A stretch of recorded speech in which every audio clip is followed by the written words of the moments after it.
வணக்கம் வணக்கம் ஃப்ரெண்ட்ஸ், எல்லாம் எப்படி இருக்கீங்க? நல்லா இருக்கீங்களா? டீ காஃபி சாப்பிட்டீங்களா? Right, okay. சுகர் கொஞ்சம் கம்மியாக சாப்பிடுங்க, சக்கரை கொஞ்சம் கம்மியாக போட்டு சாப்பிடுங்க, கொஞ்சம் கொஞ்சமாக கண்ட்ரோல் பண்ணிங்க. நான் ஒரு வீடியோவில் சொல்கிறேன். அது ஒரு 1.5 மாதம் நான் சுகர் விட்டதில் எனக்கு டிராஸ்டிக் சேஞ்சஸ் தெரியுது. பசி கொஞ்சம் அடங்கியிருக்கு, கொஞ்சம் சுறுசுறுப்பு வந்துருக்கு தெரியுது, எனக்கு உங்களுக்கு ஃபீல் ஆகும். ஓகே, ஆனால் ஒரு வீடியோ நான் சொல்கிறேன் இல்லையா? அது ரைட், ஓகே. ஏன்னா ஒரு வீடியோ பார்ப்பாங்க, சில பேர் ஒரு வீடியோ பார்க்காம இருப்பாங்க. ஓகே, இப்போ நான் என்ன பண்ணேன்னா, கீழே தம்பியெல்லாம் கிளிப்பாட்டி டேப்பெல்லாம் விட்டு எல்லாம் வேலையும் முடிச்சுட்டு எறா கடைக்கு போயிட்டு எறா வாங்கி வந்தேன். சிகப்பு எறா நல்லா இருக்குமா, வெள்ளை எறா நல்லா இருக்குமா? சிகப்பு எறா கடல் எறா, வெள்ளை எறா வளர்ப்பு எறான்றாங்க. எது நல்லா இருக்குன்னு தெரில. நான் பார்க்குறப்ப என்ன எறா இருக்கோ அதை வாங்கி வந்துடுறது. உங்களுக்கு தெரிஞ்சால் சொல்லுங்கள் எந்த எறா நல்லா இருக்குன்ட்டு, ஓகேவா? அடுத்து மெக்கானிக்கிட்ட போனால் இன்ஜின் ஆள் மாட்டுறது. காலையில் 3 வாட்டி போயிட்டேன், 3 வாட்டி ஆள் இல்லை ஒரு. சரி, திரும்பி வந்துட்டேன். அது ஒரு முடிஞ்சுதான். இப்போ வந்து ஒரு 1 கிலோ ஏரா 300 ரூபா, 1/2 கிலோ ஏரா 150 ரூபா. க்ளீன் பண்ணுறது ஒரு 10 ரூபாய் கேட்டாங்க. ரொம்ப ரீசனபிள். நம்ம சப்ஸ்கிரைபர் ஏராவும் நல்லா ஃப்ரெஷ்ஷாக இருந்துச்சு. ஆனால் அவர்கிட்ட மீன்லாம் எல்லாம் ஃப்ரெஷ்ஷாக இருக்கும். கூட்டம் அலமோது அவர்கிட்ட தான். மற்ற கடையிலலாம் நேற்று மீன் முந்தான மீன் இருக்கும், சில சமயம் நல்லாயிருக்கும், கெட்டு போன மீன் கூட தருவாங்க. ஆனால் இவர்கிட்ட நல்லாயிருக்கும். சரி, வாங்கி வந்தாச்சு. இப்போ நான் காலையிலேயே டிசைட் பண்ணிட்டேன், இன்றைக்கி பிரியாணி சாப்பிட்ணும், எறா பிரியாணி சாப்பிட்ணுன்ட்டு. ரொம்பலாம் கிடையாதுங்க, கொஞ்சம் எறா பிரியாணி, கொஞ்சம் ரசம் சாதம், அவ்வளோ. ரொம்பலாம் நம்மளாம் சாப்பிடுறது. இப்போ 150 ரூபாய்க்கு நான், ஒய்ஃபு, மருமக, அவ்வளோதான். கொஞ்சம் அதுலேயே வந்து அந்த 150 ரூபா 1/4 கிலோ ஒரு 75 ரூபா எறா பிரியாணிக்கும் 75 எறா தொக்குக்கும். இப்போ தான் க்ளீன் பண்ணேன் எறாவை. அந்த குடலாம் எடுத்து சுத்தம் பண்ணி இப்போ தான் வச்சுட்டு வந்திருக்கேன். நான் பிரியாணி பண்ணலான்னு பார்த்தேன், எங்கள் ஒய்ஃப் பண்ணுறேன்னாங்க. என்னோட அவங்க நல்லா பண்ணுவாங்க. சரி, என்ன பண்ணுறாங்க பார்க்கலாமா? ரெடி ஆகிட்டியா? சரி, நான் ஏன் ஐடியாவில் பண்ணேன். 2 வெங்காயம், 2 தக்காளி, 2 பச்சை மிளகாய், 2 கட்டை, 2 ஏலக்காய், 2 கிராம்பு, அது மாதிரி பண்ணு. சரி, நான் நீ பண்ண, உங்கள் ஸ்டைலில் பண்ண. நீ சரிங்க, நான் அப்படி பண்ணுவேன், இங்கே என்ன ஸ்டைலில் பண்ணுறாங்க பார்க்கலாம், ஓகேவா? எத்தனை தக்காளி போடு, நீ எத்தனை வெங்காயம் போடுவேன்? நீங்கள் தக்காளி குட்டியாக நீ வாங்கி வந்தீங்கல்ல, அது 2 தக்காளி போட்டால் பத்தாது. சரி, நீ உங்கள் ஸ்டைலில் பண்ணு. நம்ம பண்ணால் ஒரு 4-5 நாள் முன்னாடி ஏதோ ஒன்று பண்ணியிருந்தேன். நான் ஏதோ ஒரு குருமா பண்ணேன். என்னது பண்ணேன் நான்? 1 வெங்காயம், 1 தக்காளி, 1 பச்சை மிளகா போட்டு குருமா பண்ணால் வேறு லெவல் டேஸ்ட்டாக இருந்துச்சு. இல்லை, உருளைக்கிழங்கு போட்டு பண்ணேன். நம்ம அவ்வளோ சிம்பிளாக பண்ணிவிடுவோம், ஆனால் டேஸ்ட்டாகவும் இருக்கும். இப்போ இவங்க தக்காளி குட்டியாக இருக்குன்னு இருக்கிறாங்க. சரி, இவங்க எத்தனை தக்காளி போடுறாங்க, எத்தனை வெங்காயம் போடுறாங்க பார்க்கலாம், ஆவரேஜாக. ஓகேவா? கொஞ்சம் வெயிட் பண்ணலாம். ரெடி பண்ணிட்டு கூப்பிட்றியா? சரி. 2 வெங்காயம், 2 தக்காளி, 3 பச்சை மிளகா, ஒரு கைப்பிடி அளவு கொத்தமல்லி எடுத்து வச்சுட்டாங்க. சரி, புதினா எடுத்து வச்சுருக்காங்க. ஏதோ வாயில் மாதிரி வந்துச்சு. இது வந்து 150 ரூபா எறா, 1/2 கிலோ எறா. இப்போ இதில் பாதி வந்து நம்ம பிரியாணியில் போடலாம், பாதி தொக்கு மாதிரி பண்ணிவிடுவாங்க. அது தொக்கு மாதிரி பண்ணால் தான் ரசம் தொட்டு சாப்பிட்றது நல்லாயிருக்கும். ஸோ இது நான் தான் க்ளீன் பண்ணேன். குடலாம் எடுத்து நீட்டாக க்ளீன் பண்ணி வச்சுட்டேன். ஆக்சுவலாக சிவப்பு எறா நல்லாயிருக்குமா, வெள்ளை எறா நல்லாயிருக்குமா, அதையும் நீங்கள் கமெண்ட்டில் சொல்லுங்கள். இப்போ என்னென்ன எடுத்து வச்சுருக்காங்க? 2 இலை, 2 கட்டை, 2 ஏலக்காய், 2 கிராம்பு. ரொம்ப மசாலா நாங்கள் போட மாட்டோம், அது கசக்கிற மாதிரி இருக்கும். சிம்பிளாக செஞ்சாலும் சூப்பராக இருக்கும். சரி, ஓகே. இப்போது எவ்வளோ எண்ணெய் ஊற்றி, 2 ஸ்பூன் எண்ணெய் ஊற்றிருக்காங்க. ஆக்சுவலாக கொஞ்சம் தான் பிரியாணி பண்ணுறாங்க. இந்த கிளாஸ் கம்மி, அவ்வளோதான். இந்த கிளாஸ் ஃபுல்லாக அரிசி. ஆள் கொஞ்சம் பிரியாணி, கொஞ்சம் ரசம் சாப்பாடு. டயட்.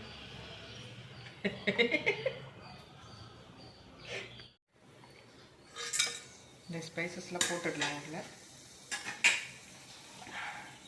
அப்புறம் வெங்காயம்.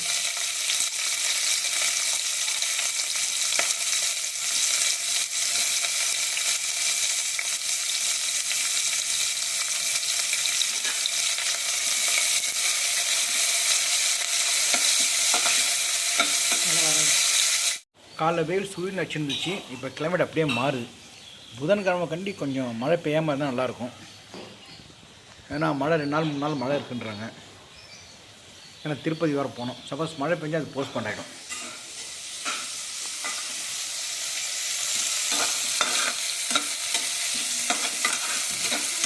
பூண்டு பேஸ்ட்டு 1 ஸ்பூன். ஆக்சுவலாக ஒரு பிரியாணி குண்டா இருக்குது, அதில் தான் இங்கே செய்கிறேன். நான் குக்கரில் செய்யிட்டேன், ஈஸியாக இருக்கும். குக்கரில் அது நிறையனா அதில் செய்யலாம். அது ரொம்ப பெருசாக இருக்குல்ல. ஆக்சுவலாக இது கம்மியாக உங்களுக்கு ஒரே 1 கிளாஸ் தான் போடும். குக்கரில் எறா பிரியாணி ஈஸியாக பண்ணிடலாம். புதினா போட்டுக்கலாம். புதினா பச்சை மிளகாவும் போட்டுக்கலாம்.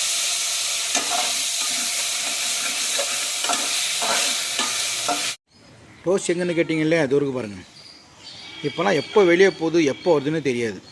அப்போல்லாம் இங்கே இருக்கும், இப்போலாம் நல்லா சுற்ற ஆரம்பிச்சிச்சு. பக்கத்து தெரு அதுக்கு பக்கத்து தெருலாம் போகுது. ரோசி எங்கே போயிருந்த எங்கே போயிருந்த?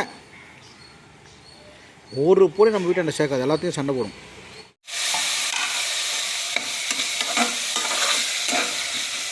நல்லா வதங்கட்டும். தக்காளி கொஞ்சமாக உப்பு ஆட் பண்ணிக்கலாம். உப்பு பண்ணி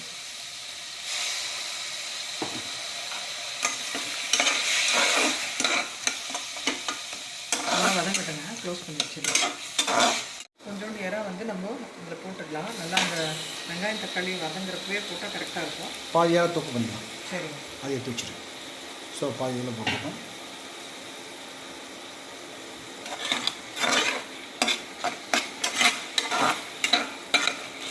நல்லா கொஞ்சம் நேரம் வதங்கட்டும். உட்காந்துச்சு உன்னதெல்லாம் கேடுன்றங்க ரோசிமா. இந்தா காலைல மட்டும் டெய்லி வரும், பால் குடிச்சிட்டு ஓடுறோம். நான் எங்கள் ஒய்ஃப் ஊற்றுவாங்க, நான் ஊற்றுவேன். ஓய் ஏராவாசம் வந்துச்சு இல்லை, அதுதான். இறாவும் நல்லா வதங்கிடுச்சு. கொஞ்சோண்டு மஞ்சத்தூள் போட்டுக்கலாம். அதுக்கப்புறம் இது தனி மிளகாத்தூள், வெறும் மிளகாத்தூள் இருக்கு இல்லையா, அது அரைச்சி வச்சது. இது வெறும் குண்டு மிளகாவை வறுத்து அரைச்சி வச்சுருக்கோம். ஆமாங்க, பிளைன் மிளகாத்தூள். குழம்பு தூள் கிடையாது. அதுக்கு இது எவ்வளோ கலர் டிஃப்ரெண்ட் இல்லை, எனக்கு காமிச்சிருந்தேன். அதுவும் பிளைன் மிளகாத்தூள், இதுவும் பிளைன் மிளகாத்தூள். அது அப்படி கலர்ஃபுல்லாக இருந்துச்சு. அது போட்டதுக்கே பயமாக இருக்கும். வந்து வேறு எந்த மசாலாவும் ஆட் பண்ணல, வேறு எதுவுமே கிடையாது. முதல்ல நம்ம போட்டோமே அந்த ஸ்பைசஸ் மட்டும்தான். அந்த 2 ஏலக்காய், 2 பட்டை, 2 கிராம்பு. நீங்கள் வேணால் உங்களோட டேஸ்ட்டுக்கு இது கரம் மசாலா, சிக்கன் மசாலா, பிரியாணி மசாலா, சிக்கன் மசாலா போடக்கூடாது, கரம் மசாலா போட தான் போட்டுங்க. நாங்கள் ஜாஸ்தி போட பிரியாணி மாட்டோம். மசாலா போடலாம். ரொம்ப இருந்தால் கூட அடிக்கிற மாதிரி இருக்கும். இதுக்கு தேவையான உப்பு சேர்த்துக்கலாங்க. அப்புறம் டேஸ்ட் பார்த்துட்டு அப்புறமா பத்திரம்னா போட்டுக்கலாம். கொசு பயங்கரமாக கிடைக்குது. கொதிக்கட்டும். கொஞ்சம் மிளகாத்தூள் போட்டுருக்கோம் இல்லையா, அது கொதிக்கட்டும். மூடி வச்சிடலாம். நல்லா வதங்கிடுச்சு. சில பேர் இதில் கொஞ்சம் தயிர் ஊற்றுவாங்க, லெமன் பிழிஞ்சு ஊற்றுவாங்கல்ல. ஆமாம், நம்ம அதெல்லாம் ஊற்றலாம், இல்லாட்டி வேணாம். அது ஆப்ஷன் தான், அது ஆப்ஷனல். இப்போ வந்து எவ்வளோ தண்ணி ஊற்ற போகிற, எவ்வளோ கிளாஸ் பாஸ்மதி ரைஸ் எடுத்துருக்கியா? ஆமாங்க. ஓகே, ஊற்று. இதே கிளாஸில் தான் இந்த அரிசி எடுத்திருக்கேன், ஒரு கிளாஸு. ஸோ இதில் வந்து 2 விட கொஞ்சம் ஜாஸ்தி ஊற்ற போகிறேன். ஏன்னா ஃபுல்லாக இருந்தது அரிசி, இந்த கிளாஸ் ஃபுல்லாக இருந்தது, அதனால் கொஞ்சம் ஜாஸ்தியாக ஊற்றுவேன். 2 காலா? அவ்வளோதான்.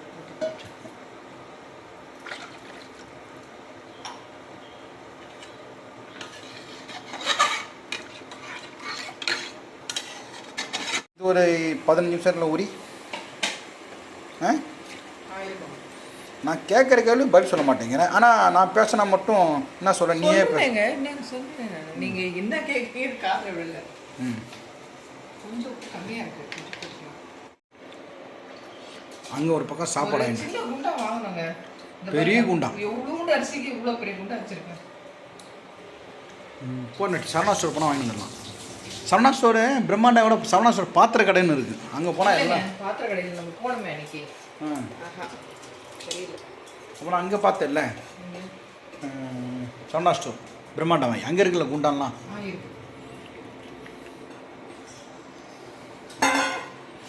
இன்றைக்கி வந்து பிரியாணி, சாப்பாடு, ரசம் பண்ணாமல் இருக்கா? இருக்குங்க, கொஞ்சோடு இருக்குது. நல்லா கொதிச்சிருச்சு. அரிசி போட்டு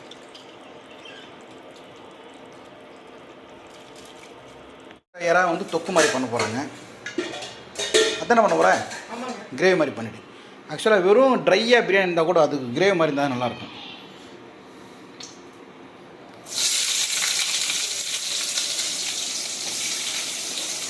நான் இருக்கேன் கொதிக்க ஆரம்பிச்சிச்சு. அது தண்ணியும் ரைஸும் கொஞ்சம் ஈக்குவல் ஆகிடுச்சு. கொஞ்சம் தண்ணி தான் இருக்குது. ஸோ இப்போ வந்து கொஞ்சோண்டு புதினா போட்டுட்டு நம்ம குக்கர் வந்து மூடி வச்சிடலாம். எத்தனை விசில் விட போகிறேன்? 2 விசில். பக்கம் கிரேவி ஆகிட்டு இருக்கு.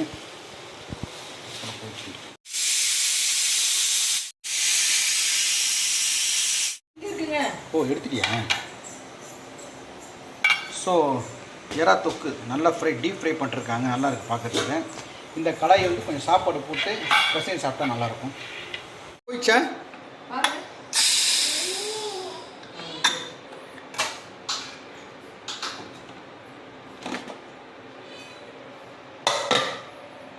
நல்லா இருக்குது பார்க்குறதுக்கு. கொஞ்சம் வச்சு சாப்பிட்டு பார்க்கலாமா? இப்போலாம் கரெக்டாக இருக்கா பாருங்க. கரெக்டாக எடுத்துகிட்டு வரட்டா? ஏன் பரவாயில்ல.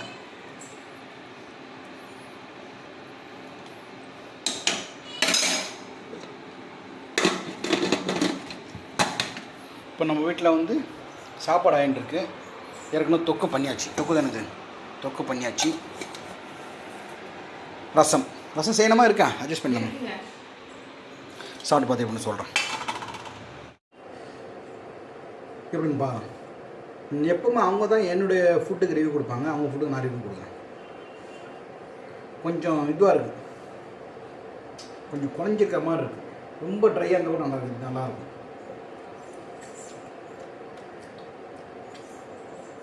நல்லாயிருக்கு, சூப்பராக இருக்குது. மசாலாலாம் கம்மியாக போட்டு செம்ம டேஸ்ட்டாக சூப்பராக இருக்குது. இரவா